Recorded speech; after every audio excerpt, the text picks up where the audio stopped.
Buenas tardes, compañeros. Mi nombre es Ninfa Berenice Delgado Díaz. Soy alumna de la Facultad de Medicina de la Universidad Autónoma de Guerrero, perteneciente al grupo 601, a cargo de la oncóloga Cristina Ochoa. Entonces, hoy les voy a presentar mi tema, que es cáncer renal. Bien. Para empezar, vamos a mencionar que el riñón es un órgano doble porque tenemos un riñón derecho y un riñón izquierdo. Hay personas que nacen con un solo riñón o en alguna enfermedad pues pierden uno. El riñón cumple con diversas funciones y pues no solo la producción de orina, y es por eso que en el cáncer da diferentes tipos de molestias que hay que tomar en cuenta. Vamos a definir cáncer renal como un tumor maligno derivado de las nefronas. E igualmente, en nuestra guía de práctica clínica dice que cáncer o tumor maligno se define como una pérdida en el control de crecimiento, desarrollo y multiplicación celular con capacidad de producir metástasis.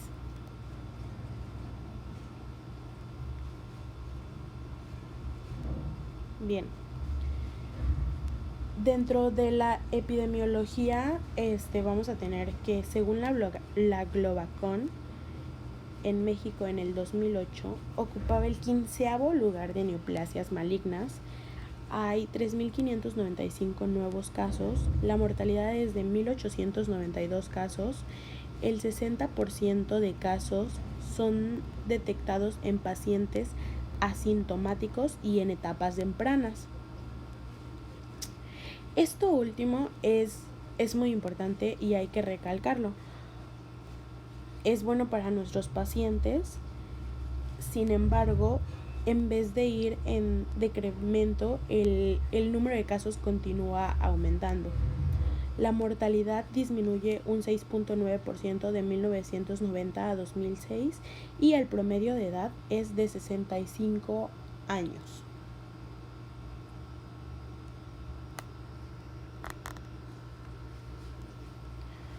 Ok.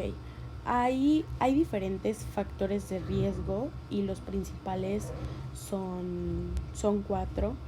Es la historia familiar, hipertensión arterial, tabaquismo y la obesidad.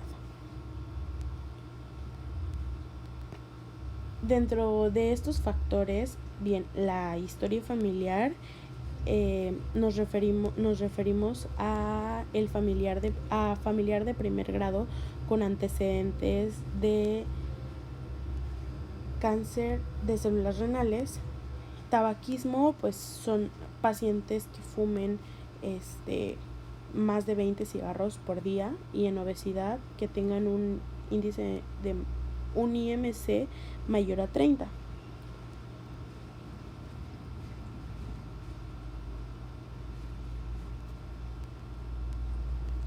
Bien, en clasificación histológica. El cáncer de células renales constituye el 90% de las neoplasias sólidas de riñón, y el grado nuclear se define con la clasificación de Fuhrman, que es el cuadro que les puse aquí.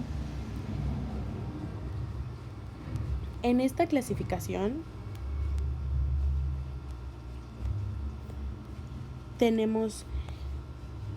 nos muestra el cuadro, el grado, el tamaño nuclear, el contorno nuclear y el núcleo. Entonces,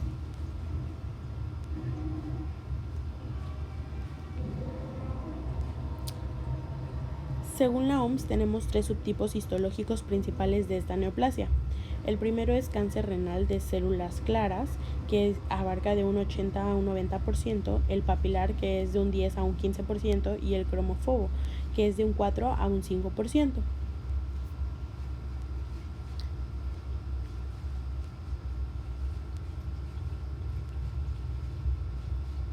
Bien,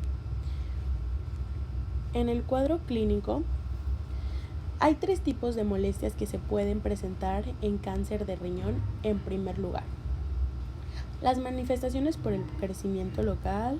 Hay una tríada que es clásica en el cáncer de riñón, pues sin embargo esta tríada solo se presenta en el 10% de pacientes con cáncer de riñón, y esto es lamentable porque si esperamos que se presenten las molestias para sospechar de cáncer de riñón, pues vamos a tener un diagnóstico tardío, un diagnóstico de manera tardía. Y el paciente pues va a perder tiempo y va a perder la posibilidad de hacer algún tipo de manejo de manera oportuna. Bien, vamos a tener aquí que como ya les había dicho, hay una tríada que es clásica. Entonces, la primera es masa palpable. ¿Qué significa esto? Que haya un crecimiento local. Hematuria. Síndrome. Hay algo en la hematuria que es un síndrome paraneoplásico como la hipercalemia, que significa que el calcio en nuestra sangre está elevado y esto trae trastornos neurológicos, trastornos en la parte muscular y pues trastornos sensoriales. La hipercalcemia en el cáncer de riñón puede ser en base a dos mecanismos. Uno, la metástasis ósea. El riñón pues manda una lesión al hueso, el hueso con metástasis hace una resorción de calcio y el calcio por lo tanto en sangre aumenta. Y si aumento la destrucción mineral del hueso, se aumenta el calcio en sangre. Otra causa es que el mismo riñón produce una hormona paralela a lo que se le conoce como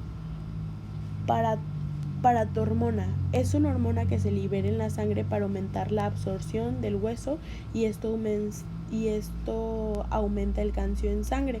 Entonces el riñón produce una hormona similar a la paratormona que es producida en las glándulas para tiroides, en las glándulas paratiroides.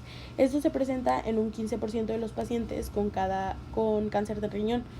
Y otro síndrome paraneoplásico es la disfunción hepática, en donde se manifiesta un aumento de fosfatasa alcalina, aumento de tiempo de protrombina, aumento de transaminasas y disminución de la albumina. Y bien, esto se conoce como el síndrome de Staufer, y este síndrome muchas veces va a pasar que el médico no va a sospechar de que no hay un cáncer de riñón, y es por eso que el cáncer de riñón se le conoce como la enfermedad de las 1000 caras.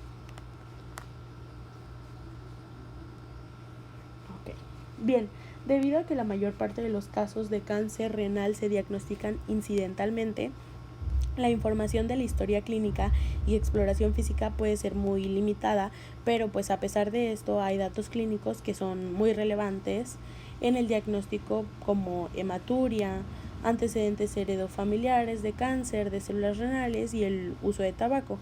Cualquier síntoma sistémico como fiebre, tos, fatiga o pérdida de peso indica la posibilidad de que la enfermedad esté avanzada, y en estos casos se descarta de manera exhaustiva la presencia de adenopatías de dolor lumbar o masas palpables. Bien, en el diagnóstico se realiza al paciente estudios de laboratorio, los cuales evalúan el estado basal del paciente en ese momento en caso de sospecha de metástasis o enfermedad avanzada. Los datos importantes son la presencia de anemia, pruebas de funcionamiento hepático alteradas y aumento de la deshidrogenasa láctica, fosfatasa alcalina o calcio. Y bien, los estudios de gabinete, como es TC de abdomen y pelvis, multifase con contraste intravenoso, sensibilidad cercana a 100%, especificidad de 95%, incremento de 1 a 20 unidades Hounsfield entre fase simple y la nefrográfica, es compatible con cáncer de célula renal. O resonancia magnética nuclear en caso de que el paciente no sea apto para el uso de contraste intravenoso, y biopsia. De este lado les puse un cuadro donde están estudios de imagen utilizados en la evaluación de tumores renales, y aquí está ventajas, limitaciones y si hay radiación y la modalidad.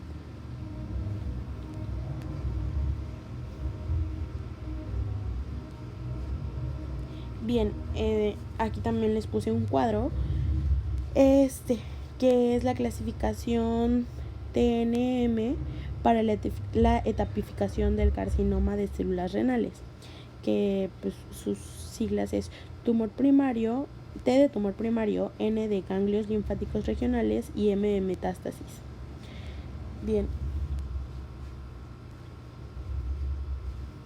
En el tratamiento.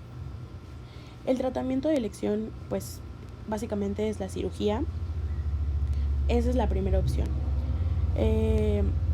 La primera opción se llama nefrectomía parcial, que es una cirugía preservadora de nefronas, que esta consiste en resecar o extirpar solamente y únicamente la porción del riñón que tiene el tumor.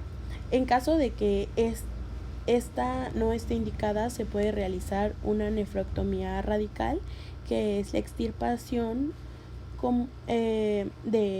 completa del riñón. Ambas se pueden realizar como cirugía, con una cirugía abierta o con una laparoscopía. Sin embargo, pues yo había estado leyendo que la mejor que le puedes brindar tú a tu paciente es la laparoscopía, debido a que no es tan invasiva como una cirugía abierta. Y bien,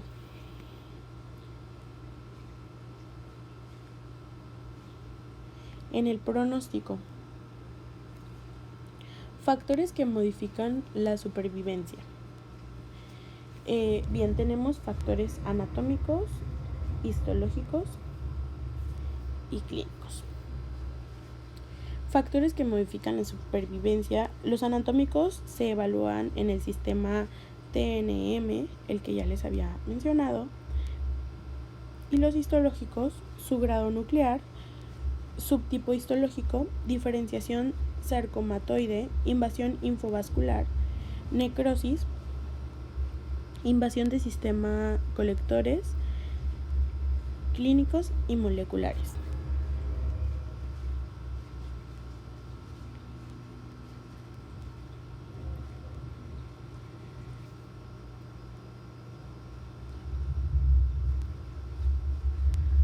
Ahora, bien, los factores pronósticos más importantes, que no los puse en mi diapositiva, pero hay que tomar más en cuenta, es el tamaño del tumor,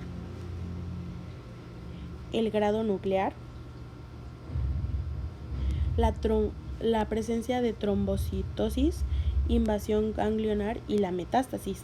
Estos son los que principalmente tenemos que evaluar.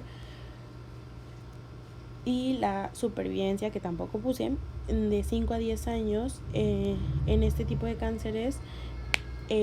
Son 4 etapas. La primera etapa es del 97.6% para 5 y 10 años.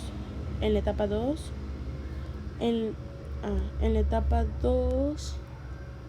es de un 75.3% para 5 años y de 63.8% para 10 años. En la etapa 3 es de 62.3% a 5 años y de 55.5% a 10 años.